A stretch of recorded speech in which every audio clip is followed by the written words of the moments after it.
Les pratiques païennes sont aussi un sujet qui nous interpelle.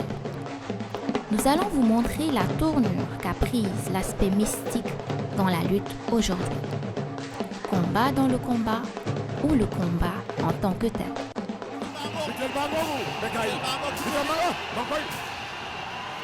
Bon sacrifice bu nekk danga koy gis am na ñoo xam ne seen sacrifice dafa tuuti am na ñoo xam ne seen sacrifice jaral na leen lu ne pour rek ndam.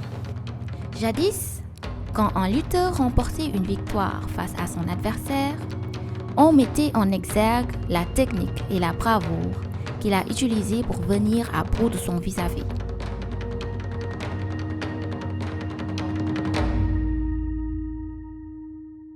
mbëri gëmoon nañ seen bopp xoolal un Mbaye Gueye 83 kilos di bëreeg ay 20 kilos 125 kilos 83 kilos di bëreeg ñooñu nga xam ne kon kooku ci lim daan def ci mystique warul mën a bëre mais amoon na doué woon na d'une intelligence boo xam ne ci biir bëre ak téméraire te nekk téméraire ba nga xam ne suñu looloo koy mottali mais sëriñ ci bari woon ni daaw loo am lu ma sa fukki sëriñ mais léegi mbëri koo ci gis am na 40 à 50 sëriñ.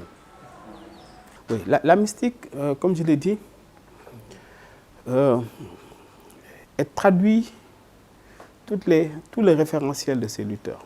Parce qu'en réalité, ce sont des acteurs qui sont nés, qui sont issus du fin fond de notre société, qui traduisent effectivement toutes les valeurs de notre société traditionnelle. Et dans ces valeurs-là, il y a des référentiels. Il y a, disons, des repères. La victoire, le succès s'expliquent d'abord et avant tout par des êtres supranaturels. Peut-être di ngeen dégg tur ay Fodé Doussouba ay Baye Abdourahmane Ndiaye Falang ay ñoom Baye Mamadou Diakhaté ñoom Alaaji Taala Ndiir xam nga ñoom jamono yooyu li ñu leen daan fay ci làmb je crois bien que ne mënuñu si woon def yenn mystique yi xëy na à l'avenir dañ daan ñëw rek ñu fay la li ñu lay fay nga dem si ay mag ñu ñaanal la peut-être nga jëf diw rek bëre donc loolu am mais xam nga àdduna day dox aussi ku si nekk ak sa jamono la ku si nekk ak sa temps la mais dem nañu ba peut-être bi ñoom Mbaye Gueye ñëwee ñoom Double Less ñoom Manga 2 nag si la làmb si la mystique commencé am benn ampleur bi ci làmb ba tey ma wax ak yow nii donc ñooñu aussi seen musique yeme la woon nañ ko parce que y avait pas des centaines de millions donc làmb boo jàppee dafa mel ni li xaalis bi gën a bari ci la mystique bi gën a bari léegi. Même si on ne comprend pas au fond, l'intention de diriger le mal vers son adversaire est manifeste. yenn saa yi di nga jékki-jékki nit jàpp la te doo ko sentir nga ñëw ba ci stade bi rek loolu ne la kirtim mel ni lu la jàpp dafay am xeetu soose noonu lay jàppee mën na la bàyyi fii nga nekk en forme ci en pleine rue mais soo yëg ba fi ngeen di war a bëree rek ñu ne la kap parce que moment boobu dañuy commencé ñoom seen yëf ñuy wérd ñu ngi wérd ñuy teg alluwa yi ñu ngi teg wàll ñuy teg mbana yi def ci diwlin di nu mu tëddee poobar kilo kaani karité yooyu yëpp ak saafara bi di ko baxal xoolal kii boobu tàngaay boobu chaleur boobu loolu suñu demee ba ci biir su la jàppee tey jii ci biir dootoo mën a ci dara. L'utilisation massive des pratiques païennes, dont la finalité est de triompher, peut s'expliquer par l'importance des enjeux en question. Somme d'argent colossale à remporter, statut de champion, surmédiatisation des retombées économiques, phénomène de vedettariat. Tout ceci fait que, parmi le staff des lutteurs, certains n'hésitent pas à voyager dans les coins les plus reculés du Sénégal et même dans les pays étrangers pour recruter à coût de plusieurs millions de francs CFA des marabouts ou des magiciens avec sans doute des génies étrangers pour renforcer l'armada locale déjà en œuvre depuis la signature du contrat. bépp làkk bu yàlla génne na ci mystique ñaan yàlla. moom boo nee lamb rek deuxième tour ba mooy mystique ndax mbër ma gën a tuuti bu signé war a bëre ak beneen mbër li buy njëkk xalaat ñu jox ko avance mu uti ay ñaan pour lan muy uti ñaan pour mën a am ndam kon maanaam lamb la ak mystique ñoom ñaar ñoo bokk ndey ak baay rek. léegi gars yi bàyyeetuñu kenn ñëpp la ñuy dem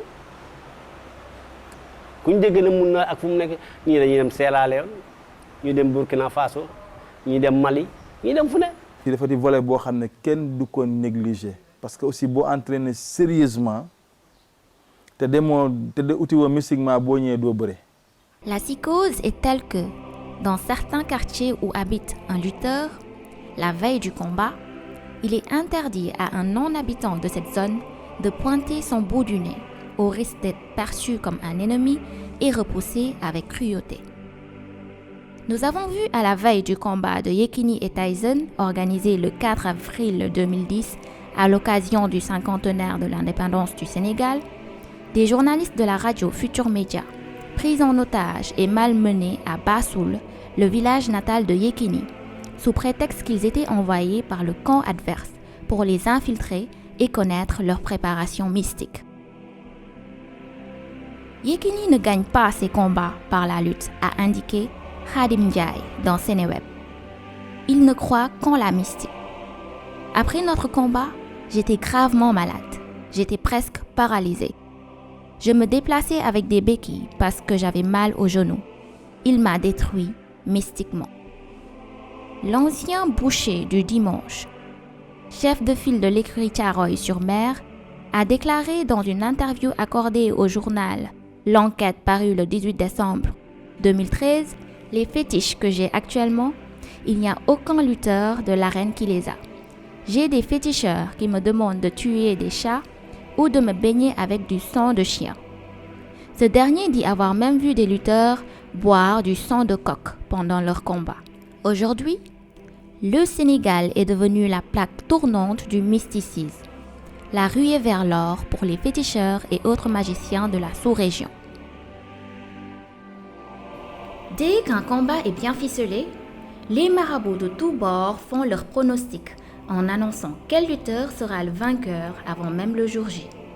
Tout ceci pour se faire un nom dans le milieu médiatique ou pour gagner de l'argent. yu bari yoo xam ne maa ngi koy wax di wax boor bi muy daanoo ak deret ji muy am yu yëpp voyance bi nga xam ne moom la ma yàlla jox la mu nekk loo xam ne damay tëdd rek yàlla woon ma sa jëmm ma gis say bagage ni ngay defee yëpp su boobaa attanaa ci dogu ne lii kat laa gis waaw bokkut ak voyance su seet bi jël ay pertaaw yoo xam ne dafa naturel du ma ci def béjjën du ma ci def dara noonu laay jël rek sànni ci lu ma yàlla jox ma xool ne la lii te loolu dëgg lay doon.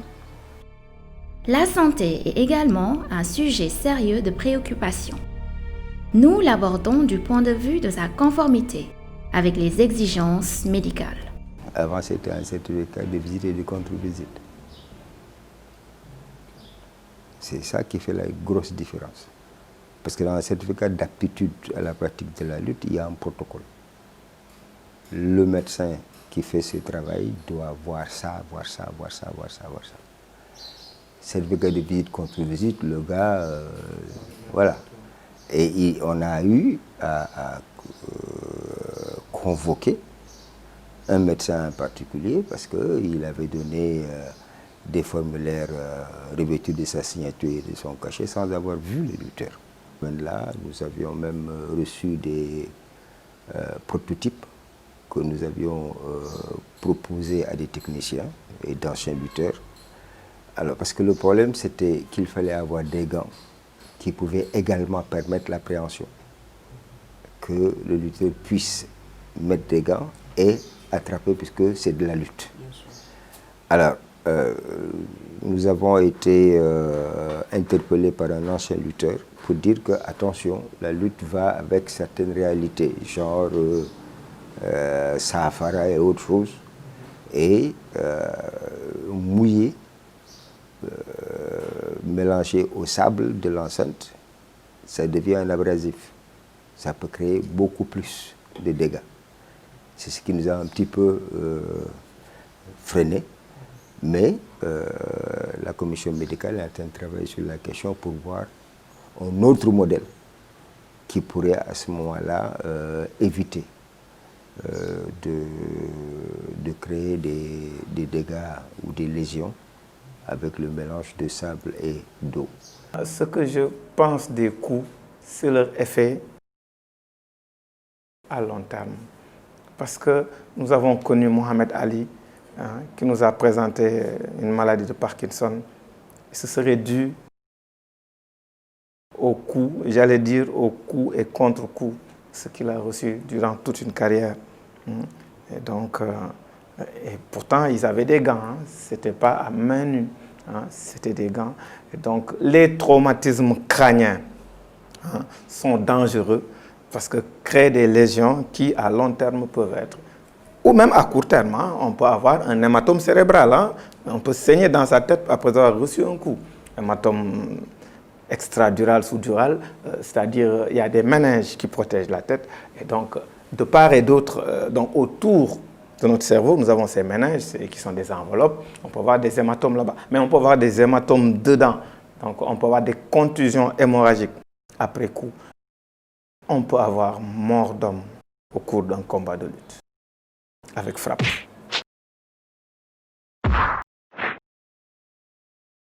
Faut-il protéger nos enfants quand ils font du sport? Est-ce un sport licite ou est-ce un sport illicite? Est-ce un sport sain ou est-ce un sport malsain? Quand vous regardez un combat de lutte, l'explosion de joie n'est perceptible que quand un coup est bien porté et quand le sang gicle. Les jeunes ne perçoivent pas cette violence comme étant une violence normée. Ils ne voient que l'aspect primaire des gens qui s'échangent des coups, ces propos violents. Ils ne perçoivent que cela. Donc celui qui est averti, n'est-ce pas, lui, il peut percevoir que tout cela est normé et réglementé, qu'il y a certains coups qu'on ne doit pas donner, n'est-ce pas, n'importe où, n'importe quand, à n'importe qui, etc. Les jeunes, ils ne le perçoivent pas. Donc si bien que l'influence, elle est directe par rapport à ce combat-là. C'est comme le catch, c'est comme les autres sports de combat. C'est pourquoi à chaque fois, on avertit le public, on avertit, c'est-à-dire les enfants et les jeunes publics. Attention, ce que vous voyez, c'est des professionnels. Ce qu'ils sont en train de faire, c'est quelque chose qui a été appris, réglementé, etc. C'est pour les avertir. Or, la non-préparation des spectateurs ou des téléspectateurs par rapport à toutes ces normes qui encerclent, qui entourent le sport de combat ou ces violences-là, effectivement, si ces normes-là ne sont pas perçues, effectivement, automatiquement, on voit cette violence dégénérer et les jeunes s'adonner. C'est pourquoi, juste après les luttes, vous voyez des jeunes qui essaient d'imiter, n'est-ce pas, et puis ils se valorisent, effectivement, en faisant montre de maximum de violence à l'image de leur idole qu'ils viennent de percevoir. Être au top requiert pour la plupart du temps une force physique importante. Ainsi, les jeunes voulant se faire un nom dans ma sphère n'hésitent pas à utiliser des produits dopants pour augmenter leur masse corporelle. Dès lors, on a vu certains de mes lutteurs doubler, voire tripler leur masse en un temps record. Quelles conséquences ces pratiques ont-elles sur la santé? La prise d'anabolisants leur donne effectivement une bonne musculature, mais c'est en fait des hormones. Et les complications, j'en ai ici devant moi, ça peut aller jusqu'à des complications cardiaques, surtout au niveau du ventricule gauche. Pour dire tout simplement, un arrêt cardiaque peut arriver. Les anabolisants, quand ça vous gonfle, ça ne veut pas dire que vous avez de la force. Et justement, c'est ce qui va vous tromper. Vous êtes balayé comme ça, vous croyez que vous avez de la force, vous allez tirer quelque chose de lourd. Vous allez soulever quelque chose de lourd, ça va créer beaucoup de problèmes de nerfs. Vous voyez esthétiquement dans le miroir, ouais, je suis balayé, vraiment. Or, vous n'avez pas de la force. Il vaut mieux avoir de la force à l'intérieur qu'à d'avoir le truc visible comme ça. Il y a au Sénégal un institut chargé de la lutte contre le dopage, qui a un plan de travail, qui a un calendrier et qui peut décider de contrôler qui il veut, quand il veut, avant le combat, pendant le combat, après le combat. Nit moom da nga war a naturel mbër yi jëkk yi fi nekkoon ñoom daawuñu def loolu da nga daan xool boo leen xoolee seen ligne sax nga xam ne ñii ligne bu normal lañu yor force naturelle lañu yor loolu xale yi ñëw léegi nii ñoom ñoo fi indi loolu ñoo fi bëgg a indi loolu te loolu suñ ko indee loolu seen cànkute la parce que loolu soo ko defee day yàq sa yaram yàq sa wér-gu-yaram boo moytul sax ñaanuñu ko yàlla mën na la gàttal sa fan.